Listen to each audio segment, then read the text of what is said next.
Narito na malalaking balitang Central Luzon ngayong araw.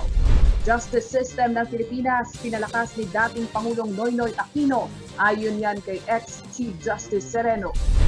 Tapat na serbisyo publiko, marka ni dating Pangulong Noynoy Aquino, ayon sa Tarlac Mayor. Mga pulis sa 14 na syudad ng Central Luzon gagamit na ng body camera. At Pampanga 3rd District Board Member Ross V. Henson, kinumpirmang tatakbo bilang alkalde ng City of San Fernando, Pampanga sa eleksyon 2022.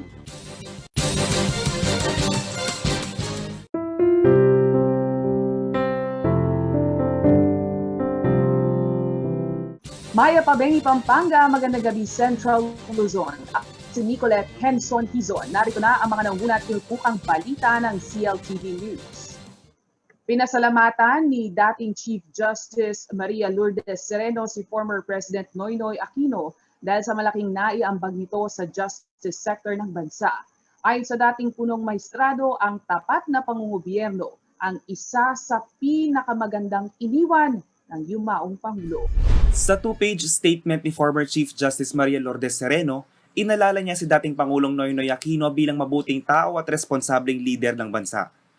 Ayon kay Sereno, tinutukan ng yumaong Pangulo ang long-term strengthening measures para sa justice sector ng Pilipinas. Nakapaloob din sa pahayag na kahit minsay hindi humiling ng pabor si Aquino sa kanyang mga appointee sa Judicial Department. Naglaan din umano ng sapat na pondo ang dating Pangulo para sa iba't ibang korte sa bansa. Isa sa mga aral na hindi malilimutan ni Sereno ay ang pagsasabuhay ng daang matuwid. August 2010 nang i-appoint ni Aquino si Sereno bilang punong mahistrado. Jen De Jesus, CLTV News. Kahit na umupo sa pinakamataas na posisyon sa gobyerno ang namayapang si Pangulong Noynoy Aquino, naging mababa raw ang kanyang loob at hindi nakalimot na mangumusta sa mga sinakupan na kadistrito nito sa probinsya ng Tarlac. Ayon kay Tarlac Governor Susan Yap, may mga tagpo umano sa kanilang samahan na ang sarap ng kwentuhan, hindi halos namamalayan ang oras. Naritong report. Kahit pa nabubuhay si Pangulong Noynoy Aquino, ang angkan ng magulang ng dating Pangulo ay itinuturing na yaman ng lahi ng mga kabalen na Tarlaceño. Binisita ng news team ang Kapitolyo ng Tarlac. Dito may sariling museo ang pamilya Aquino mula sa naging dating gobernador at senador na si Benigno Ninoy Aquino Jr. Ayon kay Tarlac Governor Susan Yap, ang pagreserba nila sa mga alaala ng mga itinuturing na icon ng demokrasya ay kanilang pinahahalagaan.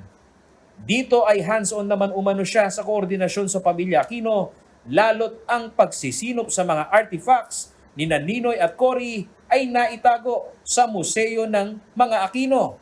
I'll see once in a while, nagte-text po. I saw Viel nung dumating po ang Papal Nuncio here, nung nag-tour sa Aquino Museum. Sinabi ni Governor Yap na sa karera sa politika ng yumaong si Pinoy, kahit na siya'y umabot umano sa pinakamataas na pwesto ay hindi ito nakaramdam ng anumang ere. Bagkus may mga sandalian niya na sa kwento ay nagiging tila bisyon nila ni Pinoy dahil sa napapasarap na kwentuhan sa kanilang kaparehong distrito na pinaglingkuran o ang 2nd District ng Tarlac. Ano yung hindi nyo makakalimutan kay Pinoy? Meron kaming isang bisyong hindi dapat yata yan. But anyway, one of the was when I was in Congress, first Christmas party yon First Christmas party. Sa Congress, sa Batasan, no? Siyempre, the preparations were inside, pero ako, I like preferring to be outside, sa outdoor. Opo. And when he came in, he stepped out and sat with us on the table. Napatagal, no? And he was about to speech, ayaw pa niyang pumasok. Kasi yung little chat, we were only 5 in the table, 5 or 6 of us na congressmen nandun sa mesa. Hanggang ilang beses siyang tinawag, Presidente, kayo na po ang magsasalita. Parang several times niyang mamaya na, because we were just enjoying chatting, no, very light moments, happy moments. Ayon kay Yap, ang edad na 61 years old ay maagang-maaga para sa isang lider na maraming pinapangarap sa bayan. Para sa kanilang mga Tarlakenyo, ang pagdadalamhati ay hindi lamang dahil nawalan ng kaibigan at kabalen, kundi ng isang Pilipinong makabayan. Pinoy is only 61, very young. To lose him at this time is a great loss for Tarlac, really. Pinaglingkuran ni Governor Yap at ni Pinoy ang 2nd Legislative District na sakop ang Tarlac City, bayan ng Gerona, Victoria at San Jose. Natapos nito ang kanyang termino mula 11th Congress hanggang 13th Congress.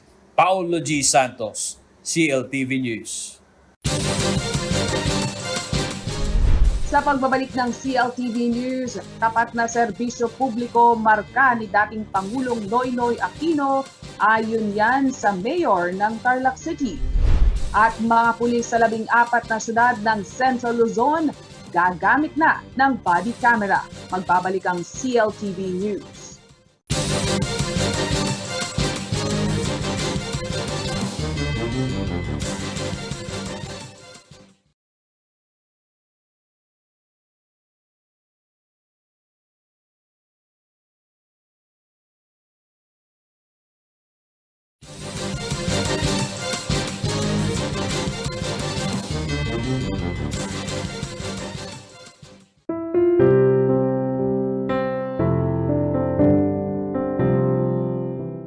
Nagbabalik ang CLTV News at sa iba pang mga naungunang balita. Nakikiramay ang buong Tarlac City sa pagkamatay ng kanilang kabalen na si former President Noynoy Aquino. Naka-half-mast na ang watawat ng Pilipinas sa harap ng City Hall at personal ding bumisita ang ilang mataas na opisyal ng Tarlac LGU sa burol ng namayapang dating leader ng bansa. Si Rainiel Pawid ang may balita.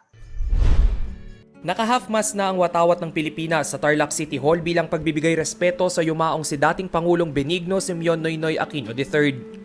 Kahapon, as soon as we heard the news about his untimely demise, nagpa-half-mast na po tayo dito sa City Hall and nagpagawa na po tayo ng mga tarpaulins showing our condolence and deepest sympathy to our late President.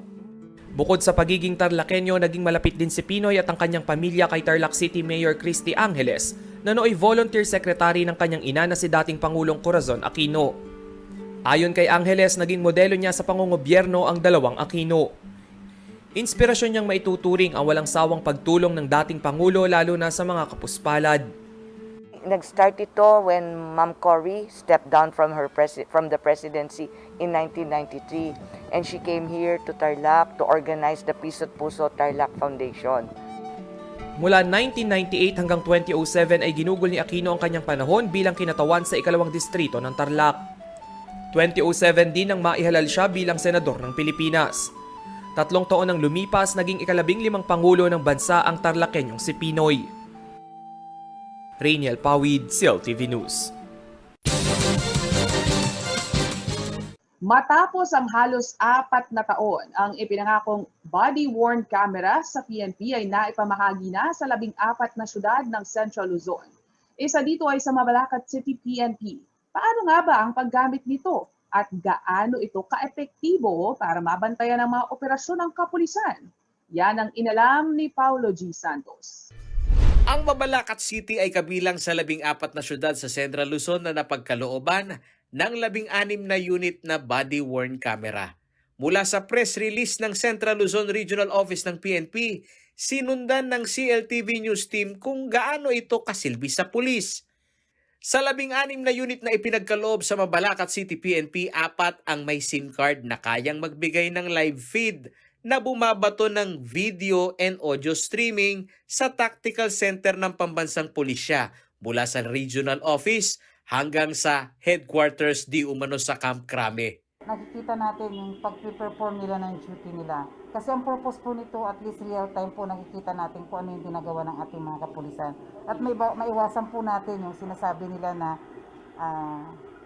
pinagtatakpan or may mga ano. So ito nakikita actual. Kung nakikita niyo po dyan sa screen, yan po, na checkpoint o nag-uuplan sita yung ating mga kapulisan dyan sa kalsada. Nakikita niyo po yan. So wala pong ano yan. Kung ano yung nakita niyo, yan na yan. Walang pagtatakip o ano. Kaya may iwasan po natin yung mga hindi magandang bagay na agam-agam ng ating mga kababayan. Ang special feature ng body-worn camera ay maaaring magsagawa ng surveillance ang headquarters sa aktual na trabaho ng mga naka-duty na pulis. Actually sir, pagka ilalive natin sila, may dalawang paraan po tayo sir. Pwede natin silang i-call at mag-ring yung mismong unit nila doon sa yung mismong body-worn camera sir. Or pwede naman tayong sir, i-surveillance natin sila without confirmation nila na pwede nating i-view na hindi magre-ring, hindi nila alam sir. Sa aktual na demonstration at inabot ng pagsasanay sa unit ng mga body-worn cam, isa sa nakikita nilang problema ay ang 3 oras lamang na battery life capacity nito. Kaya ang nagiging tugon umano nila dito ay ang paglalagay ng power bank habang ginagamit. Medyo yung battery life niya, hindi nga po siya ganun, mga ilang oras ba yun? 4 to 5 hours. Kaya ang advice ko sa mga pulis ko po, magdala sila ng power bank para isaksak na lang nila pag malapit na pong malobat, isaksak na lang po nila para hindi po sila mamatayan ng body-worn camera. Hindi maaaring iuwi ang body-worn camera unit. Pagkatapos gamitin ay ilalagay ito sa docket machine na direktang nag-i-ingest ng video recording sa data server ng PNP. Kaya ang video materials umano nito na may audio ay naifa-file ng maayos. Sinabi ni Lieutenant Colonel Sol Elefanyo, inaabangan pa nila ang guidelines and procedures ng PNP sa paggamit ng body-worn camera. Pero ang tiyak umano ngayon na silbi nito ay recorded lahat ang kanilang operasyon sakaling maipagkaloob ito sa mga on-duty na pulis. Pagka ho ba suot na yan, automatic ho, yan ho recording na kaagad o kung sakali lang ho may operasyon doon ho yan aandar? Basta po binuksan mo po yan, diretso na po yan. Recording siya, especially itong may SIM card, kasi may internet po yan. Sa kasalukuyan ay ginagamit ang body-worn camera sa mga PNP checkpoint, pag-serve ng warrant at mga anti-drugs operation ng Mabalacat City PNP. Ito umano'y proteksyon hindi lamang sa mga involved sa krimen, kundi pati na sa mga alagad ng batas na minamata ang kanilang operasyon. Samantala, ayon kay PNP Chief Director General Guillermo Eliazar, nasa higit 30,000 pa ang kakulangan ng body cam units. Bukas naman umano ang PNP sa donasyon ng mga local government unit na balak suportahan ng kanilang programa. Ang mahalagaan niya ay may data server system na sila na tumatakbo. Ngayon kasi tama yun, 30,000 plus pa kailangan. Pero kung may interesado ng mga local government units, i-encourage natin yun and maglalagay tayo ng magandang guidelines para magmamatch sila or compatible dun sa system na binili natin. Sa programang ito ng PNP, for approval pa lamang ng Supreme Court ang naisumiti nilang draft na guidelines sa paggamit nito at pagkilala ng hukuman upang magamit ito na ebidensya sa mga lehitimong operasyon ng mga pulis. Paolo G. Santos, CLTV News. Sa pagbabalik ng CLTV News, Pampanga 3rd District Board Member Ross V. Henson, kinumpirmang tatakbo bilang alkalde ng Siyudad San Fernando sa eleksyon 2022. Manatiling nakatutok at magbabalik ang CLTV News.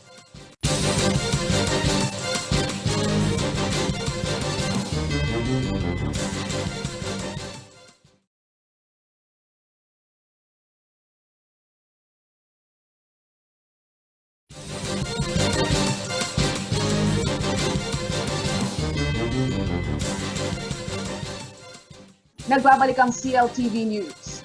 3 buwan bago ang filing ng Certificate of Candidacy, kinumpirma ni Pampanga 3rd District Board Member Ross V. Henson ang kanyang plano na tumakbo bilang alkalde ng City of San Fernando, Pampanga sa eleksyon 2022. Ang kanyang plano para sa lungsod sa ulat ni Rainiel Pawi. So nagpaplano po tayong humabol ng pagka-alkalde ng siyudad ng San Fernando comes 2022. Sa isang media briefing sa City of San Fernando, Pampanga, kinumpirma ni Pampanga 3rd District Board Member Ross V. Henson ang kanyang pagnanais na tumakbo bilang alkalde ng siyudad San Fernando. Bahagi ng mga proyektong tututukan ni Henson ay ang post-pandemic recovery plan ng lungsod. Paano mabibigyan ng karampatang hanap buhay yung mga naapektuhan? Paano natin mapaikot ang local economy? 1992 nang unang subukan ni Henson na tumakbo sa pagkaalkalde ng siyudad. Samantala sa 2022 ay matatapos na rin niya ang ikatlong termino bilang board member. Kabilang sa mga ipagpapatuloy na programa ni Henson ay para sa sektor ng edukasyon, kalusugan at transportasyon. Rainiel Pawid, CLTV News.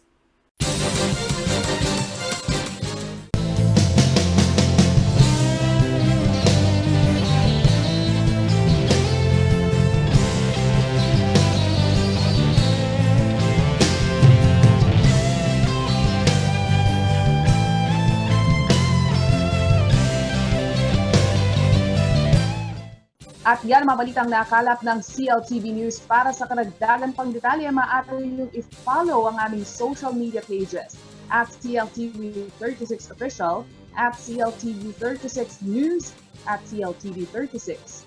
Kung nais nyo ang balikan ng mga programa ng CLTV, maaari niyong bisitahin ang aming YouTube channel at CLTV36 Official at ang aming website www.cltv36.tv. Kas ang buong puwersa ng CLTV News and Current Affairs. Ako si Nicolette Henson Hizon. Maraming salamat at magandang gabi.